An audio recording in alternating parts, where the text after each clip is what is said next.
दोस्तों नमस्कार, मैं हूं संजीत कुमार और आप देख रहे हैं बिहार टीचर पॉइंट। दोस्तों आज बात करेंगे नियोजित शिक्षकों के स्नातक ग्रेड में जो प्रोन्नति हो रहा है 12 वर्ष के बाद, तो उनका वेतन कितना होगा, कितना एरियर मिलेगा और प्रमोशन के बाद नियोजित शिक्षकों को जो नियमावली में है उसका क्या बेनिफिट मिलने वाला है और उनको प्रधान शिक्षक या प्रधानाध्यापक के पद पर उनका प्रमोशन कब होगा। प्रधानाध्यापक के पद पर ही प्रमोशन होगा, प्रधान शिक्षक तो इनसे मान के चलिए कि उस हिसाब से फिर काफ़ी जूनियर हो जाएंगे। तो चलिए क्या कुछ है हम आपके साथ शेयर कर रहे हैं। चैनल पर नए हैं तो चैनल को सब्सक्राइब करिएगा, बेल आइकन को दबाइएगा ताकि वीडियो का जो नोटिफिकेशन है वो आपको मिलता रहे। चलिए बात करते हैं। नियोजित शिक्षकों की नियमावली में ये तय था पहले से ही कि जिन नियोजित शिक्षकों को 12 वर्ष हो जाएगा प्रशिक्षण तिथि से, उन शिक्षकों को मिलेगा स्नातक ग्रेड में प्रोन्नति। तो ये बहुत ही पहले जारी हो गया था, लेकिन आज वो सब लागू हो रहा है जब नीतीश कुमार जी मुख्यमंत्री पद छोड़ रहे हैं। यानी कि बिहार जो है मुख्यमंत्री के नक्शे कदम पर चलने के लिए बिल्कुल तैयार है और जो माननीय मुख्यमंत्री जी तय किए हैं वही होगा। तो अब चलिए हम शॉर्ट में बता देते हैं बहुत कम समय में। अगर आप चैनल पर नए हैं दोस्तों तो चैनल को सब्सक्राइब अवश्य करिएगा, क्योंकि यहाँ हर खबर नियोजित शिक्षकों से जुड़ी हुई सबसे पहले मिलता है और नियोजित शिक्षकों से ही नहीं, पूरे शिक्षा विभाग का कोई भी खबर है तो हम प्रयास करते हैं आपके पास कम से कम समय में जल्दी से पहुंचाने का। तो चलिए बिहार के नियोजित शिक्षकों के लिए एक बड़ी और अहम अपडेट सामने आई है। राज्य सरकार द्वारा 12 वर्षीय सेवा पूर्ण करने वाले नियोजित शिक्षकों के प्रमोशन से संबंधित फिक्सेशन की जो प्रक्रिया है वो शुरू कर दी है और पूरे राज्य में नियोजित शिक्षकों में उत्साह का माहौल है और प्रमोशन की जो प्रक्रिया है वो शुरू हो गया है। बहुत सारे हमारे साथी अभी भी कमेंट कर रहे थे कि हम लोग के यहाँ प्रमोशन का काम नहीं हुआ है। तो दोस्तों प्रमोशन का काम तो बहुत सारे ऐसे जगह हैं जहाँ अंतिम चरण में प्रमोशन का काम चल रहा है। अंतिम चरण में यानी कि ज़्यादातर पंचायतों का तो हो गया है, कुछ जगह प्रखंड में काम फंसा हुआ है, लेकिन जिला वाइज अगर बात करिएगा तो ये जो है वो ज़्यादातर प्रखंडों में हो गया है। जिला भी अंतिम स्टेज में चला गया है काम और वहाँ प्रमोशन की जो प्रक्रिया है वो लगभग पूरा होने के कगार पर है। तो चलिए आगे क्या कुछ है हम आपको बताते हैं। वर्तमान अभी देखिए प्रमोशन के बाद सैलरी का पूरा हम गणित आपको समझाते हैं कि प्रमोशन के बाद आपका सैलरी का पूरा गणित क्या होगा।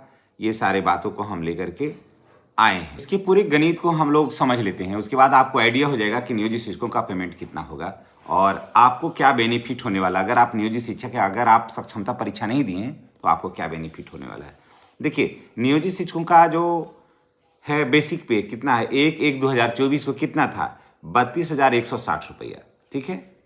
और 32,160 रुपया इनका बेसिक पे था और 1/30/1/26, जी हाँ, यानी कि जनवरी 2026 में इनका बेसिक पे कितना हो जाएगा। बेसिक पे होगा प्रमोशन के बाद 34,130 रुपया, ठीक है। उसके बाद इनका डीए है, 60% डीए है तो 20,478 रुपया इनका डीए हो जाता है। और उसके बाद 5% HR तो 1,701 रुपया हो जाएगा HR। मेडिकल हो जाएगा 1,000 रुपया तो 57,315 रुपया। 1,800 रुपया गवर्नमेंट ऐड दे रही है तो जोड़िएगा तो 59,115 रुपया आपका हो जाएगा अभी के समय में, ठीक है। यही तो आपका मान के चलिए कि 60,000 रुपया आपका हो गया पेमेंट और ये हो गया। और अभी आपको नहीं मिला है 8वें वेतन का लाभ, समझ गए। अभी 8वें वेतन का लाभ आपको नहीं मिला है। 8वें वेतन का लाभ होगा तो उसमें 85 से 90 हज़ार प्लस आपका पेमेंट हो जाएगा। इतना ही नहीं दोस्तों, वरीयता के आधार पर जितने भी नियोजित शिक्षक हैं उसमें नियमावली में, मैं नहीं, नियमावली में साफ लिखा हुआ है कि प्रधानाध्यापक या प्रधान शिक्षकों के पद पर नियुक्ति होगी। जबकि वहीं पर अगर विशिष्ट शिक्षकों की बात किया जाए तो नियोजित शिक्षक के नहीं रहने के बाद वो कदम उठाया जा सकता है, सिर्फ उनको प्रभार दिया जा सकता है। प्रमोशन की चर्चाएं उनके नियमावली में अभी ऐसा नहीं है। बाद में देखिए क्या होगा। बहुत सारे साथी कहते हैं कि जब नियोजित शिक्षकों को मिलेगा तो विशिष्ट शिक्षकों को क्यों नहीं मिलेगा।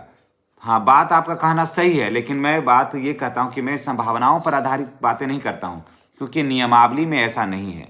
विद्यालय में जब कोई है नहीं तो विद्यालय चलाने के लिए तो फिर किसी को न किसी को प्रभार तो बनाना ही पड़ेगा। नहीं, विशिष्ट और नियोजित की बात करते हैं। अगर कोई विद्यालय में नहीं है, एक ही शिक्षक हैं, एक प्रधान अध्यापक हैं और एक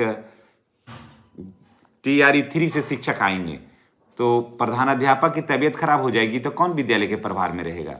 TRE 3 वाले रहेंगे। विद्यालय का संचालन किसी न किसी तो करना ही करना है, ना का तो कोई सवाल ही नहीं है। इसलिए लेकिन ऑथेंटिक कौन है, उसका मालिक कौन हो सकता है, उसको संचालन करने का अधिकार किसे है? तो जो नियमावली कहता है, नियमावली क्या कहता है? नियमावली कहता है कि 12 वर्ष सेवा के बाद नियोजित शिक्षकों को प्रमोशन मिलेगा। उसके बाद फिर 8 वर्ष के बाद जो है ना, एक और उनका प्रमोशन है, प्रधान अध्यापक के पद पर उनका भी प्रमोशन होना बिल्कुल तय है। तो ऐसे में नियोजित शिक्षकों के पास अभी बहुत सारा ऑप्शन है। अगर वो उन लोगों ने सक्षमता परीक्षा नहीं दिया है, ऐसा नहीं दिया है का मतलब ये नहीं कि जो उन्होंने सक्षमता परीक्षा नहीं दिया है, परीक्षा दिए हैं, रिजल्ट नहीं निकला, परीक्षा दिए हैं, आपने योगदान नहीं किया, काउंसलिंग करा के भी योगदान नहीं किया, परीक्षा दिए हैं, फेल कर गए, तो भी कोई बात नहीं है। आप नियोजित शिक्षक हैं। परीक्षा देना से ऐसा नहीं कि परीक्षा देने से किसी की नौकरी बचती है या जाती है, ऐसी कोई बात नहीं है।